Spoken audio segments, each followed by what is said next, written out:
My name's Shell. Welcome to my channel where I'm documenting my weight loss journey using the Slimming World plan.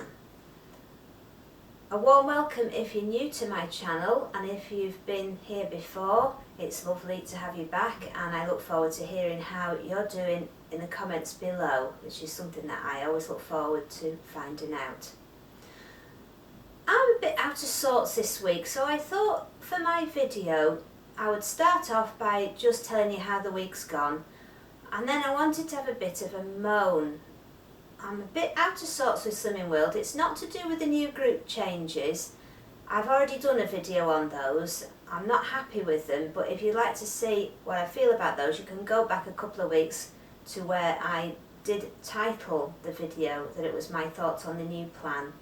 Having done that, I don't want to go over old ground, but the first thing I tried last week was I decided to go along with some friends and to do Healthy August.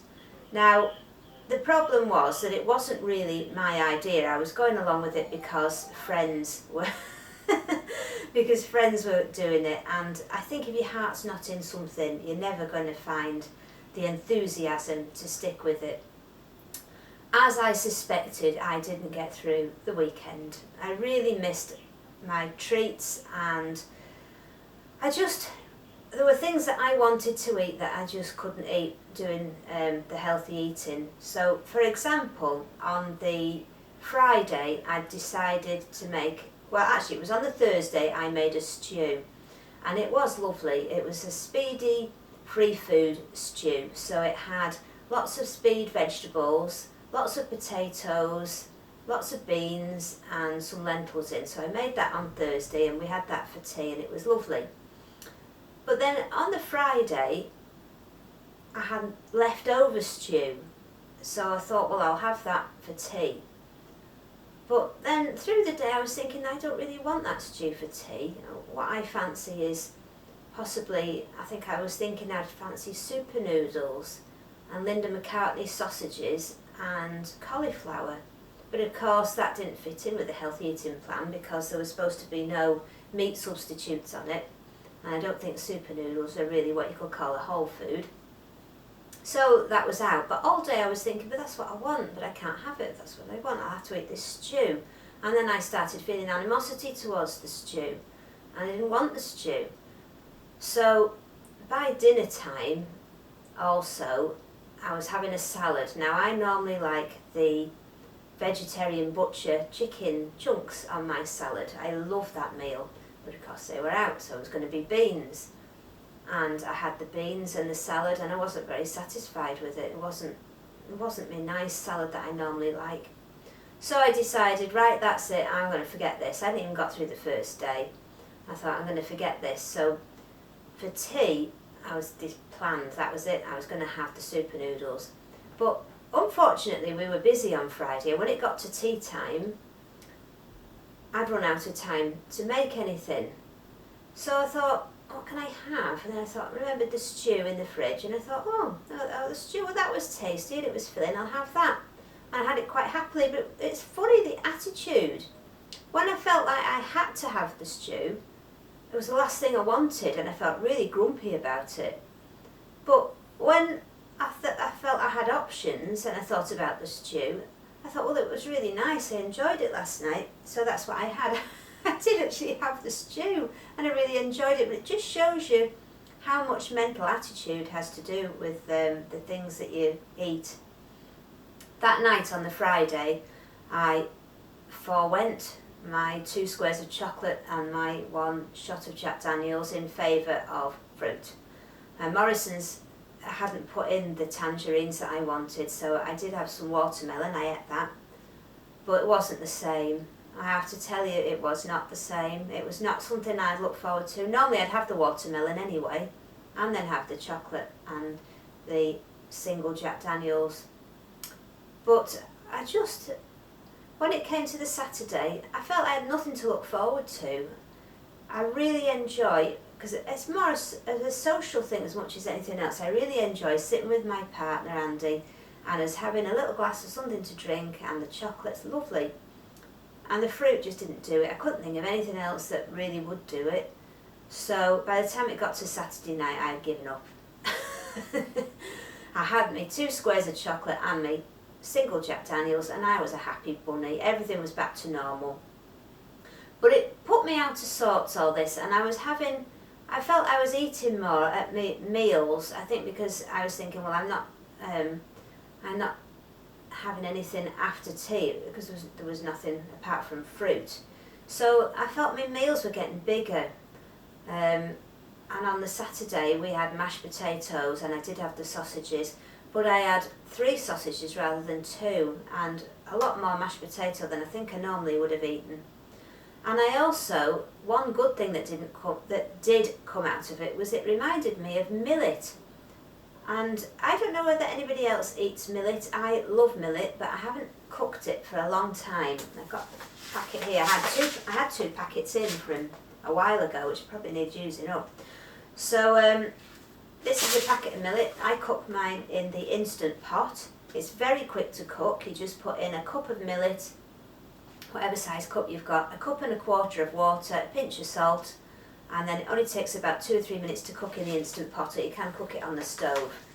And I started having that for breakfast. Oh, I really enjoyed it. But then again, I think the problem was, normally for breakfast I'll have usually raspberries or an apple, or if I'm hungry, both. And cereal, well, of course cereal is always weighed out, and porridge, which I used to have, is always weighed out, but the millet's free. And I have a lot of raspberries. I usually have half a frozen bag of raspberries in the morning, so a spoon in the millet on. And then I had some nuts on there as well for the healthy extra instead of the cereal. So it was turning into quite a big breakfast all in all. And after I had it 2 or 3 mornings, I was really full after breakfast. And I do think I was having extra food. There's a lot more when you think about it, between just the cereal and the fruit. There's a lot more when you start shoveling loads of grains on and nuts, which I know were weighed out, but it all starts getting a lot more calorific.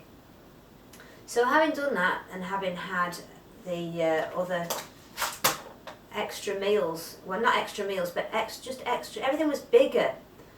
I didn't increase any one thing, it's just the whole size of the meal, the proteins, the free food and the speed food, the whole meals were just bigger for about 3 days. I eventually gave up on that, and I went back to what I was eating before, and I was a happy bunny.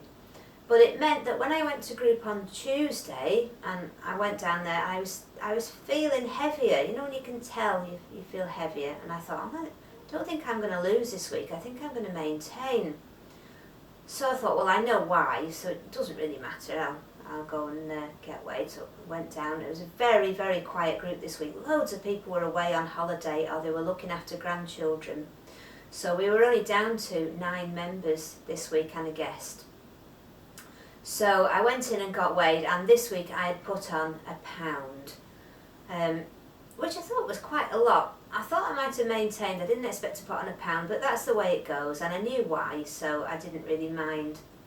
So that's how my week went. Now, if you find somebody having a moan about Slimming World triggering, you probably want to turn off now. I do sometimes when I know someone's going to have a moan about Slimming World and I'm feeling a bit delicate. So if you want to turn off now, that's all the news. But what happened at group this week was that I got weighed on the scales, and it was my consultant who weighed me, and she is lovely. I really like my consultant, but she does stick to Slimming World policy fairly steadfastly.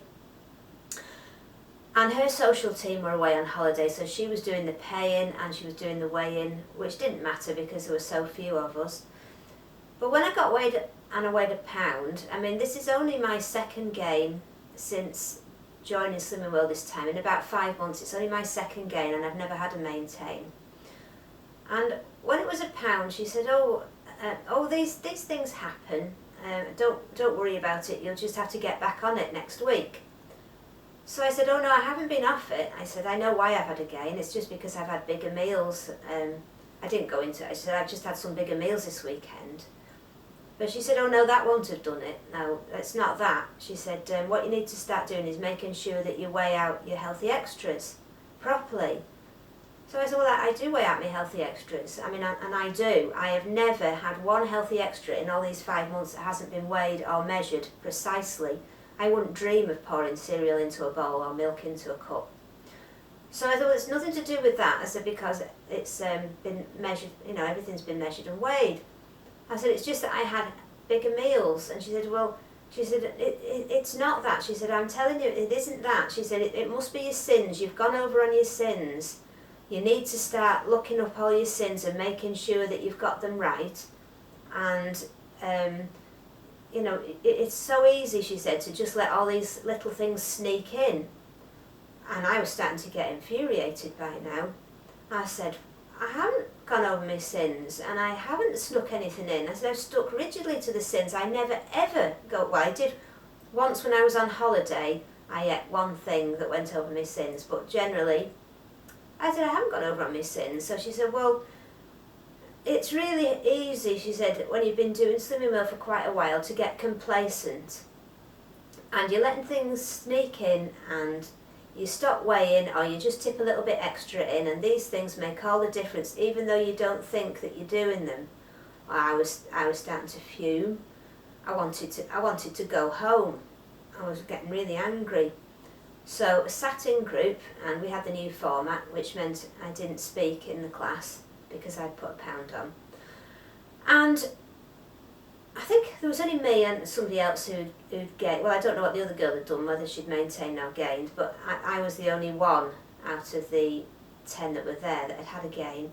And part of the way through the class, she suddenly said, well, I know some people haven't lost this week, and what you need to remember is that if you food optimise, if you weigh and measure your healthy extras, and if you stay within your sins, you are guaranteed 100% a loss next week.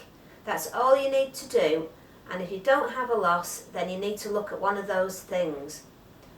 So I was really I was so cross, and I thought, well, the only options then is that she's implying that I'm lying about what I've done this week, or that I don't know what I'm doing this week. I either don't understand it or I'm lying about it. And I was so cross. I can't tell you how cross I was leaving there. And on leaving there I thought, well, I'm going to have to be really careful this week now, because if I gain next week and I go down there, I almost feel like I'm being accused of not doing the plan. But as she said, Slimming World say that as long as you do these things, you are guaranteed a loss. Well, we plainly know that's not true. I think if you go to watch Lisa and Rufus's Losers Club, which was on last night, which is absolutely fantastic, and I was so glad to be there because there were lots of people there who are in the same boat as me, have maintained or gained, and we know that sometimes you stick to plan and it doesn't come off, and sometimes you stick to plan and you have a huge gain, and everything in between. So I was so glad to go there. And then just as we were leaving, the last thing that the consultant said to us was, I've got some news for you, I'm going to be leaving. Now, she said, I don't want to leave. I tried to stay, but they've said no, I've got to go, and she has another group somewhere, so they've told her that she's got to go and have that group. And we'll be getting another girl, another brand new consultant. Now, I think someone said this is the 5th one. It's certainly the 3rd one we've had this year. And they seem to, I don't know whether it's because we're a small town, we seem to get a new consultant who's never had a group before. When they've been there 4 or 5 months, they move them on. I'll give them another group, and then we get another brand new one. So I almost feel like our group is a training ground to see how new consultants get on, and then they either leave or get moved or something. And I was so pleased with my consultant because she's my age and she helps me an awful lot, and I've got used to her being there. So the one we're getting is going to be a very young girl, she said, starting in 4 weeks. So we've got our normal consultant next week, then we've got a stand-in while she's on holiday, then our normal consultant, and then we're on to the new one. So, I don't know. when I got home from group, I felt really disgruntled and unhappy, and I felt that I needed to start cutting back on food, because I felt I can't go in next week with another gain, because if I do, she'll think that I'm not sticking to plan, and then I'm thinking, well, why should I be bothered what my consultant thinks? But then if I'm not bothered about what my consultant thinks, then why bother going to group anyway? And so on and so on and so forth. So anyway, that's how my week's gone. I wasn't happy. I'm very happy with the plan. Don't get me wrong, this is no criticism of the plan. I love the plan, and I'll carry on doing the plan, which I have done. It's not interrupted me at all, and I decided not to cut back. But I was very unhappy with that group, and the implication that that I hadn't stuck to plan, or that I was telling fibs. So I'll need to see what happens. I've just started a 6-week countdown, so that'll take me into the 4 last weeks of this consultant and 2 weeks of a new one. So I'll see what she's like and go from there. I really like going to group though. I'm not a very social person, and I know lots of people go out a lot in the week. I don't. It's one of the only places I actually get out to go in a week. So I look forward to it very much, and I wouldn't like to stop going. I also find that getting weighed on the scales down there helps me, so it may come to the point where I just go down and get weighed and come home. I'm not sure. So that's how my week's gone. I hope people have had a better week than me, and I hope that next week I am less grumpy. And I'm sorry if you had to, well, you won't know if you turned off after I told you about my weighing. But anyway, if you are still here, thank you for watching, and thank you for letting me get it off my chest, and let me know how you got on. I shall see you next week. Have a great week, and I hope that you will see less of me.